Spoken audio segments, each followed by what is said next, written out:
Can you hear this music? Oh, there we go. Tasting Anarchy, your wine and liberty podcast. Join Mason and Jake each week as they try new wines and discover how much government is in your drink. All right. Welcome to I guess this is I think our first actual video episode. I did a small video episode with BR to promote Chillderburg, but I think this is yours and my first video episode. We're going to start trying to do this for listeners so that I can like hold up bottles and also put content on YouTube just because we get some traffic there and it would be nice to get more traffic. And so we're 2 weeks out. You were out here visiting me and we did Chillderburg again. Another successful year.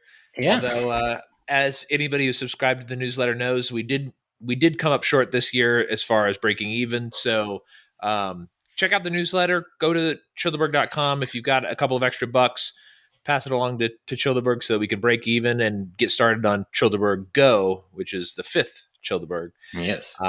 Already, you and I have already had a 20-minute conversation or whatever about what we think we want to bring next year. And I think it's good. Anything in particular that stood out to you this year about Chillderburg? So this is one of those things where like I always find myself hanging out with somebody more than I should, but more than I would expect to. So I hung out with your sister and her boyfriend pretty much the entire time and had a great time. And then I hung out with the Jareds. I mean, multiple Jareds. Right. It's like, but like I barely saw Rallo. And it's not that he wasn't around. It's just like he was doing other stuff that I'm sure had I been hanging out with him would have been just as fun. So like that's kind of the problem is I always kind of get this not narrow focus, but like too narrow a focus where I'm just like, this is what I'm doing. And like, I was badgering people to go swimming a lot and like, it was fun. Like I was enjoying swimming, but I think that's also kind of because I think this was physically the hottest year. Oh yeah, for sure. Yeah, definitely. Like, I think it was over 100 degrees at least 2 of the days for many hours. Saturday and Sunday were like over 100 degrees and it was like a 20 to 30 mile an hour wind. Yeah. And it was just kind of like at that point where you're like fatigued, but like, it's like, I wasn't ready for Chillderburg to be over. I wasn't ready to not be able to be around these people, but I was ready to be able to go have a shower, go goof off on the internet or whatever it is that I wanted to do that wasn't outside. As always with like Chillderburg, it's one of those things where it's like, if you've been to Porkfest, which is obviously much larger, right? Maybe it's got the same kind of feel, but like from a lot of people I know that have been to both, like Porkfest is bigger and less, not family or unoriented, but like Chillderburg, like you kind of develop your Chillderburg family. Like, it's especially Chillderburg's a very community event, whereas I think that Porkfest probably has that aspect. I've not been, so actually, I guess I can't. I'm sort of speaking out of school on this, but from my understanding, Porkfest is much more like speaker and event oriented, whereas Chillderburg is more just chill out with your people oriented. Yeah, and that's what's fun is like you see Gavin and like then people that like I met a lot like 4 years ago now, and then like just super fun. So it's really cool to see people again. I mean, this is something that for as long as you've known me, I've talked about Burton. And it's starting to kind of get that vibe a little bit for me, where it's like you show up. It's not quite the same, but you show up every year and you see these people that you haven't seen in a while. Now you do interact with everybody online. Back when we were kids and we would go to Burton, there was not really any interaction online, so you had no idea what happened to those people all year long, unless you wrote a letter or something like that. Like, literally got into letter writing.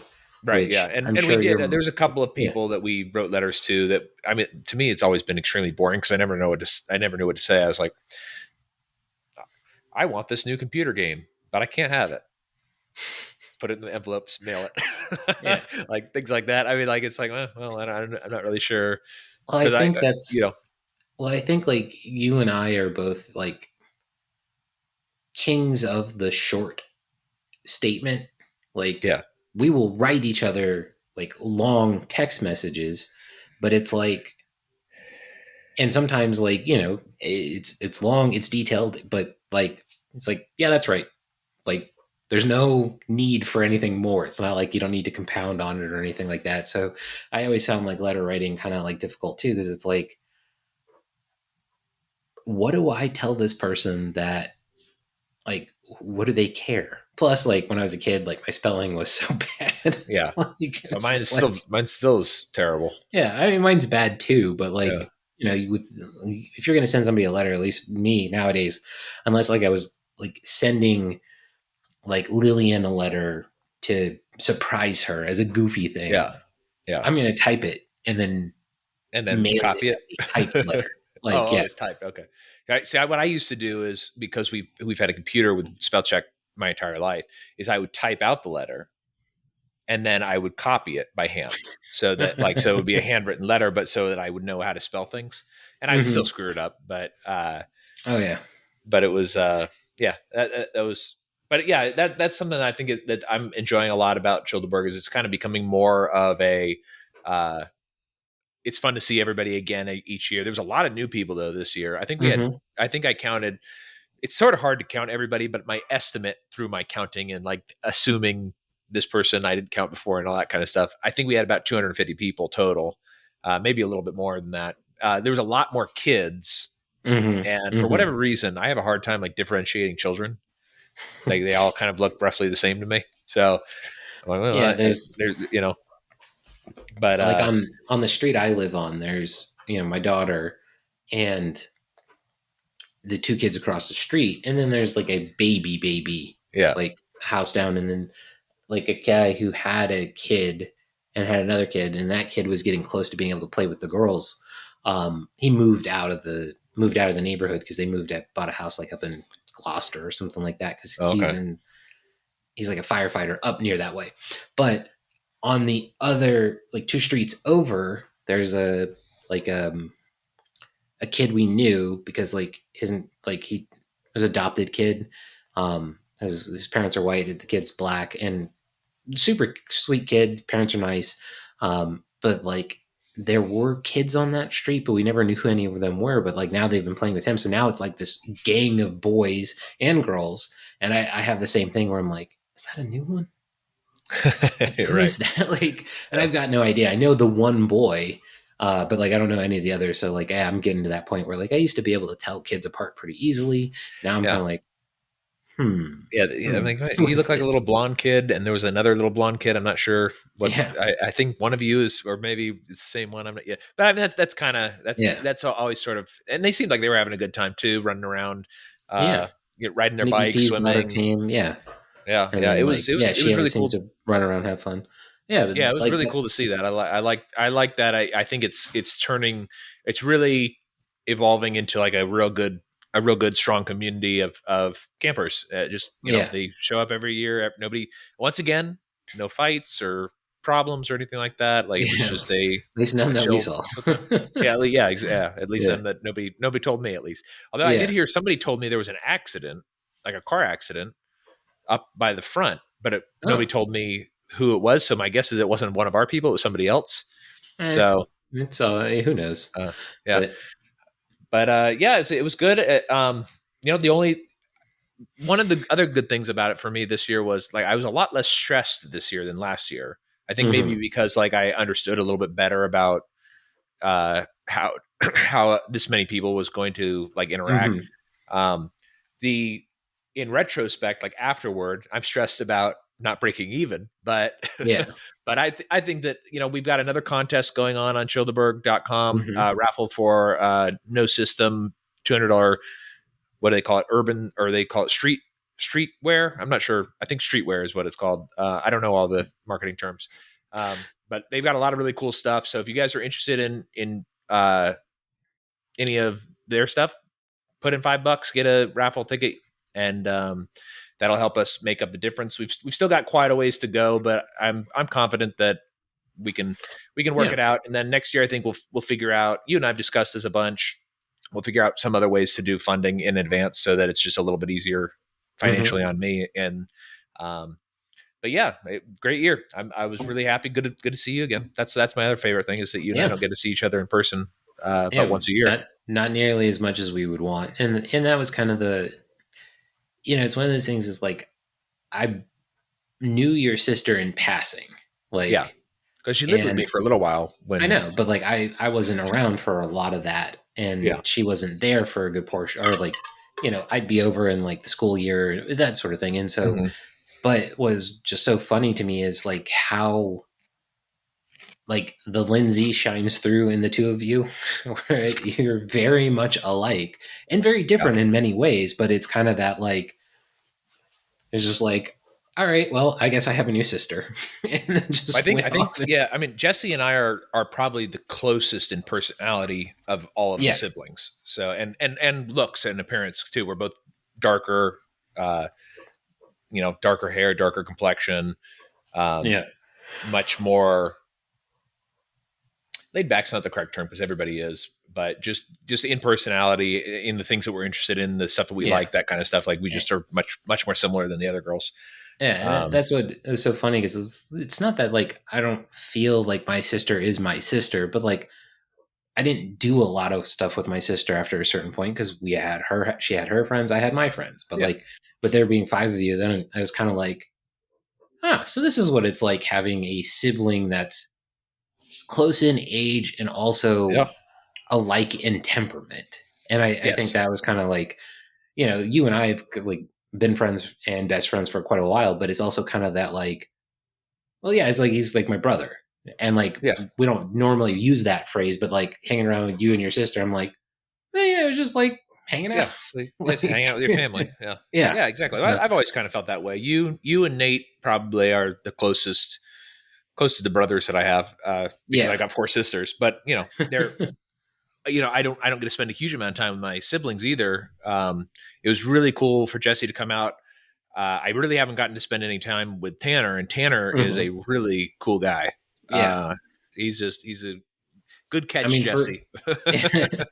For as young as he is, like the amount of life experience, and not like like he came from like a beaten and broken home, like life experience, like just very knowledgeable, like very practical person, and not that you're like, and if he wasn't there, your sister would have been that practical person, like helping put up like the tarps, where you and I are like, I get the mechanics of it, but we would have put it. Just my solution would be more rope. Put more rope on it. Well, that would have been my solution too, but like also like they were like, oh, like we can use less rope, and I've been like, I used all the rope on one side. Right. That one's not coming down, but it's not coming down ever. Yeah. So that was it was a really good year. I'm going to probably have early bird. I haven't come up with pricing yet, but you, me, and Victoria and the planning committee will get together and think about it. But I think I'm going to have early bird sites for Chillderburg go up in July. So keep your eye out for that. Go on to chillderburg.com, sign up for the newsletter. It's a good time. I think pretty much everybody will enjoy it. Every year there's some sort of weather phenomenon that is fun to talk about. This year it was heat and wind. Heat and wind, yeah. Heat and wind. Last year it was like this bizarre deluge the first night, and then it just cleared up and was nice the entire weekend. But the one thing that I would say is the biggest disappointment of this year was the burn ban. I love having a fire, and it's still camping, it's still fun, and it's nice to sit around in a circle and just like chit chat and stuff like that. But like having a fire is a lot of fun. And well, I think having the fire, like not having the fire, also after we talked about the community aspect, also cuts down on the community aspect, because you get people who bring plenty of firewood and get like a good fire going, and then it becomes a focal point for people like me who will wander from fire to fire. But also, like, I think one of the things that was hard is the lack of a fire also deterred, I think, a lot of people from like cooking and sharing as much as they might have. Right. Yeah. So, because Yeah. it's like, and you know, I, as windy as it was, even if there wasn't a burn ban, I've been like, probably shouldn't have a fire. Yeah, it was. I And mean, it like, was definitely like there was a couple of times where people had like tiki torches or like, you were allowed to have a fire in the yeah, grills or in a raised grill or something like that. And there were some times where I was just like, it is really freaking windy and it is really dry. Be very, very careful. yeah, like with some of the grills, because like they were turned into the wind, because just the way Yeah. they're placed in the campsites, I was like, I like one, I don't know how I managed to like eat as often as I did, but as little as I did and not have like an issue. Right. Like, Yeah. so Yeah. All right. Well, that's yeah. our, I think, Chillderburg retrospective. I have some wine stuff that I would like to go over. You mean on a wine show you want to talk On a about wine wine? show, How I do. I dare want to talk you? wine. I know. I know. Well, I'm going to turn I on the want to talk light because wine. it's finally getting dark here. Okay. All right. My So, governor's for Gitmo shirt. all right on. I didn't know we were doing video, Michael so I'm Malice glad I will be was like proud. actually wearing clothes. Yeah. Yeah. So on what is today? Saturday. Yesterday, we went to Taste of Dallas, which was a really good event. We've been to Taste a bunch of times in Norfolk, Mhm. or in Hampton. I guess Taste of Hampton Yeah, Roads. So I Hampton. guess it's in, yeah, and it's that's a really, really good food event in my opinion. Mhm. Like it's fun. Like you get to try a whole bunch of different little things that are interesting. And so far, since we've lived out here, we haven't been to an event that's quite like that. We went to a few different tastes in different cities, but this one was the closest to the Taste of Hampton Roads that not the one where we walked around from restaurant to restaurant. Remember that Mhm. one? This one was the one that was inside the big building. Yeah, so it's the one that's at the convention center. Yeah, that one. Yeah. And that one I think is great. I love going to it every year. And what was cool about this one that's I think is different than the one in Hampton Roads is that they had a ton of breweries and a ton of wineries there, all giving Mhm. samples. So for $55, you get a little wine cup and a little beer cup, and you can go around and get all of the different things while you're eating all of the different food and stuff like that too. And there was a lot of really good wine, and I have two to mention. So one is from these guys, Ready Vineyards. Oh. So this is a Texas one, Texas High Plains. They had a Cabernet Sauvignon that I thought I was pleasantly surprised by it because I don't think Texas typically does cab very well. Mhm. And this was actually very good. It was their reserve. It's interesting. It's 75% Cabernet Sauvignon, and then it's 25% Petit Verdot. So it's blended, but it's because it's high enough in cab they can call it a cab.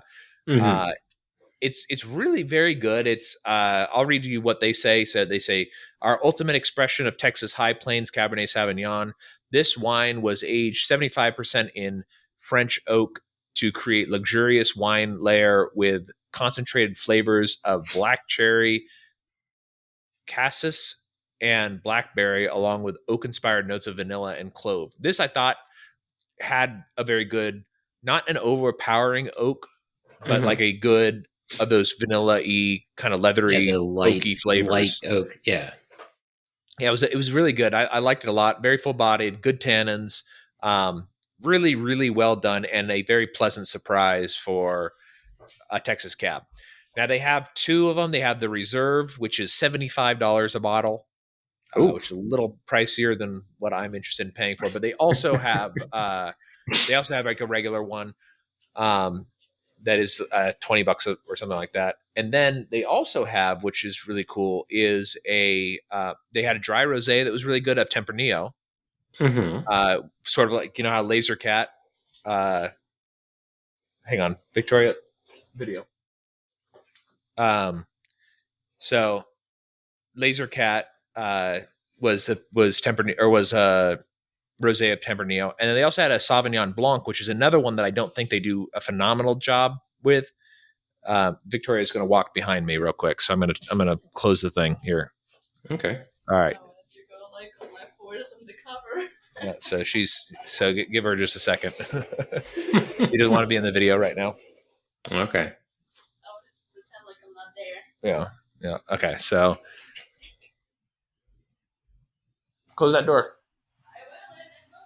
Okay, well, so she's putting her clothes away. Her closet's in the bathroom. So, anyway, so they had the Sauvignon Blanc, which again is another one that I don't think does super well in Texas, but they pulled it off. It was really very good. Highly recommend.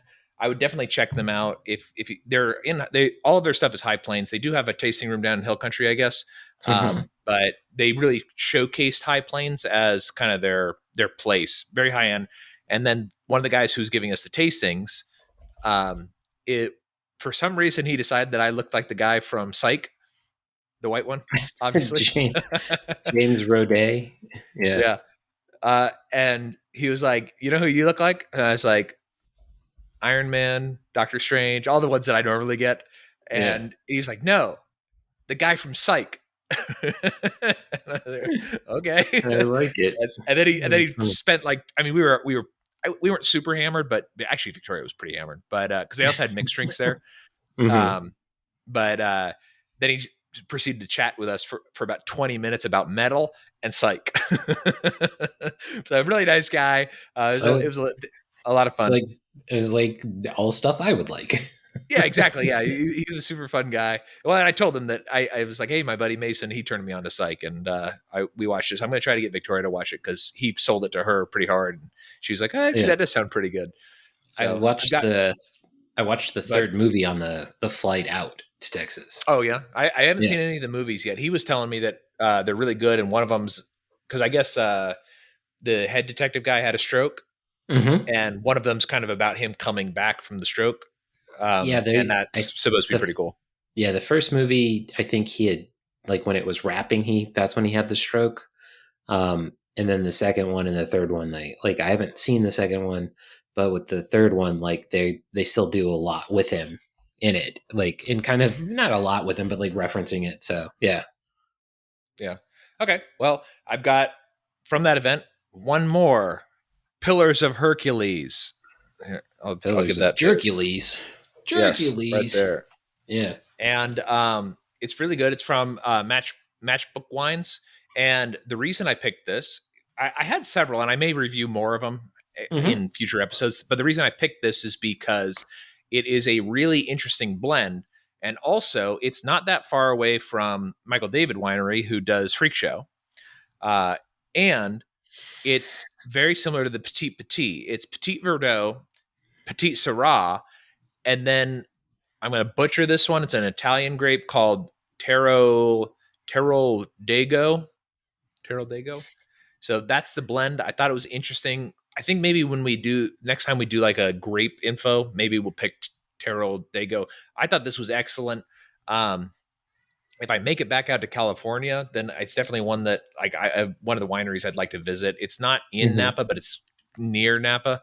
It's close enough that it's no difference. It's kind of between Napa and Lodi. So not as hot as the Michael David ones. Like it was less punchy, but a little bit better balance, I think.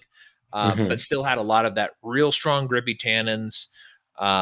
Really good, bold fruit flavor that you kind of expect from that part of California. And it's only $19 a bottle. So if I can find it locally, I'm gonna pick up a bottle and maybe I'll do a more thorough review of it because nice. I was getting these tiny tastes of it like that. And I just kept going back.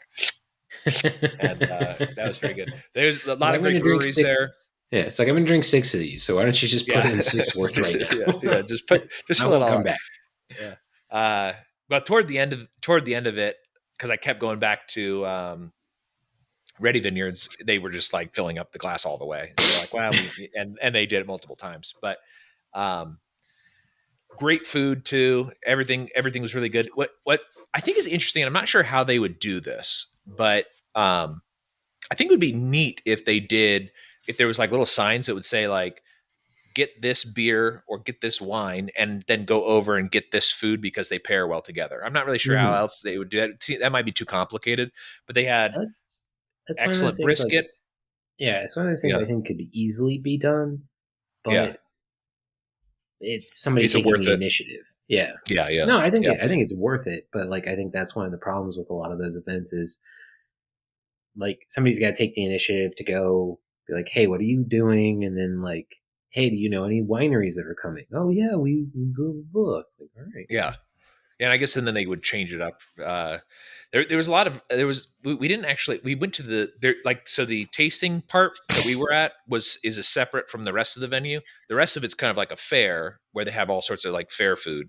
Um, but Hmm. inside that tasting area, you got like just like at Taste in Hampton Roads, you get these little plates with like whatever Yeah. it is that they have there. I wrote down a bunch of places that we want to try going to those restaurants because they had just really good little small portions, really good barbecue from this one dude with the Mexican name who I can't recall what it is or Spanish name, I guess, but he had this just really good, like very juicy and like fatty brisket, hmm but no utensils to eat it. So we had to like bend the plate back and like it was kind of a weird.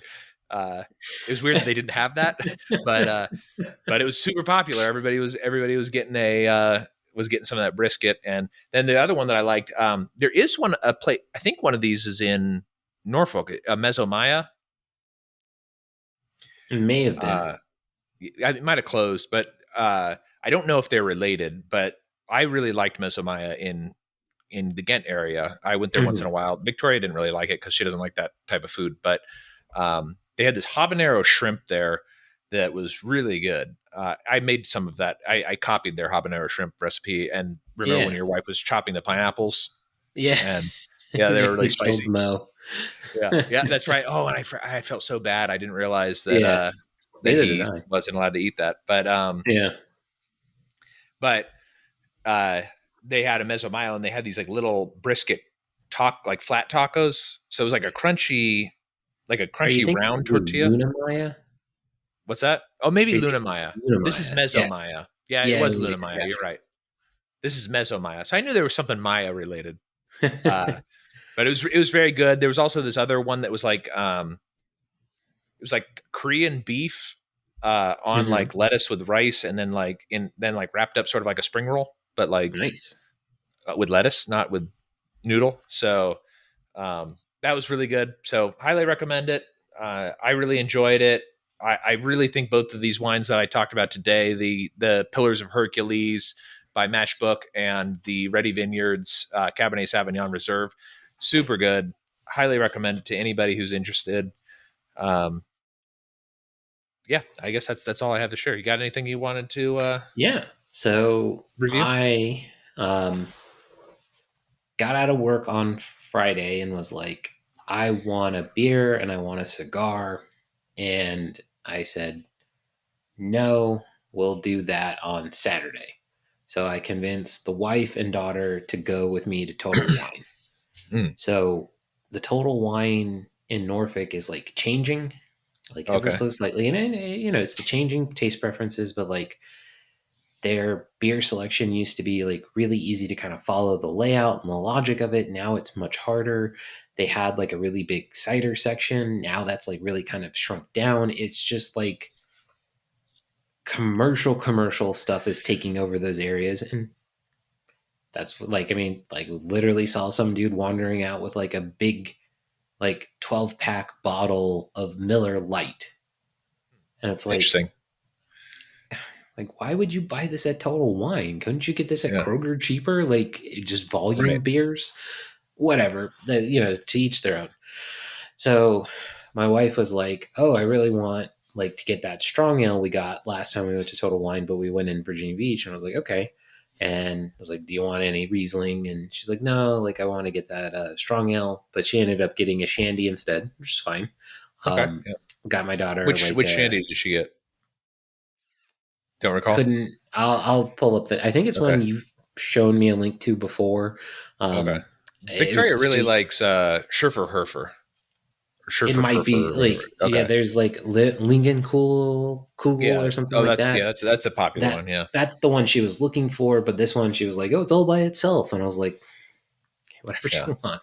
Um, Right. so I saw two things that caught my eye eventually. One was Shiner's Tex Hex Desert Oh, that's Mirage Hazy IPA. yeah, that's a good one. Well, there's Hex. There's two. Yeah, Yeah, there's two Tex Hexes. this is the new one according to Will. Okay. So this one was a Texas American IPA, 7%. The Shiner Tex Hex Desert Mirage IPA is brewed with Idaho 7 hops that give it a tropical resinous profile with a medley of malt, wheat, and oats made this full bodied and hazy. So the first, I did the unusual thing. I put both in the fridge and I was like, okay, the two I'm going to have, I put in the fridge, got a cigar. First sip, I was like, this is garbage. Really? Okay. Wow. Yeah. But, and this is my, like Will had said, it was like, hey, it's kind of more like a rye. And Yes. I wasn't looking for like a rye IPA. I was looking for, ultimately, I was looking for not an IPA. Like, to be 100% honest, I was going there looking for like a Bach or a Quad or a Mm. Trapel, something that was more classic beer than IPA. But like halfway through, I was like, no, this just has a rough start. You're also smoking a cigar. It's not. So yeah, I mean, it was like, it's a amberish beer. Like, it tastes like a rye IPA. I don't think it's particularly amazing. But what I found really interesting about it was $7.99 for the 6 pack, and they're That's like not bad. 8% alcohol beers. Yeah. Like, this is like drunk town beer, Yeah. like cost Well, wise. Shiner, although a lot of times I get the Shiner because it's lower alcohol and they're cheap. Hmm. The Shiner's Ruby Red or whatever Hmm. is like it's like 99 calories and it's like 3.5% or 4% or something like that. Yeah. It's I like that one. It's a good like outdoor when it's hot drinking beer, and it's cheap. And then they're just their plain old regular. Like I always, I get a Shiner or a Yingling whenever I go to the sports bar, just because it's Hmm. cheap and they're good. They're fine. They're not like I wouldn't go out of my way. I think Shiner has a lot of really interesting novelty beers. Hmm. Let's take a look at this here. Oh, okay. I don't think I've seen this shandy before. Yeah. And we'll put it in the notes. We'll put it in the show notes.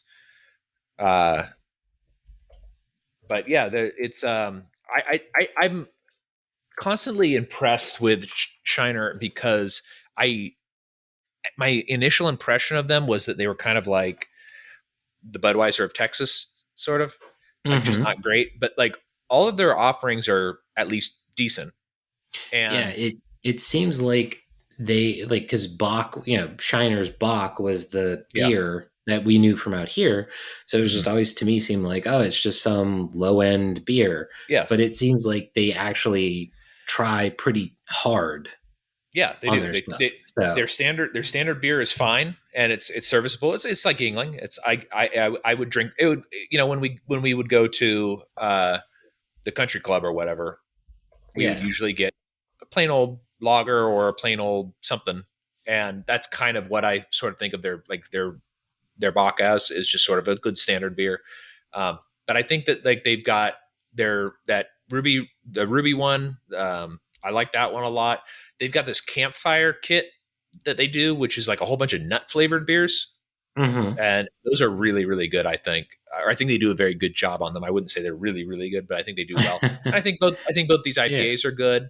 The only one that I don't like that they have is their Christmas one. That's like I get what they were trying for. It's just I don't like it. It's peach pecan. Yeah, I got that one for like Ashley. It was the idea, and Yeah, yeah, it just wasn't like, yeah, didn't taste like peach, didn't really taste like pecan. I was like, what are you doing? yeah. It's So, weird. Now they did have the candied pecan one that I liked. huh. That was a little bit different. I don't know. I don't know what season that one's for, but it's maybe Hmm. for fall. I'm not sure, but they come out with these kind of interesting seasonals, and I think they did a good job with these. And it's also kind of, as you pointed out, it's cheap. You can get a 6 pack of those. Well, the other one, the Bruja one. I don't know for sure that I've had the one that you're talking about, but the Well, other Will one, made it sound the like it was Bruja. pretty new, so Okay, like but it's it at yeah, Kroger. It's like $7 or $6 or something like that. So it's yeah. you can get it for next. Well, I wouldn't say next to nothing, but for when you're comparing other beers, Com- especially for the alcohol level. yeah, considering inflation and everything that's going on, yeah, you can Yeah, get it pretty yeah. pretty cheap. So, Yeah, like, and then I got a 4 pack of this other thing.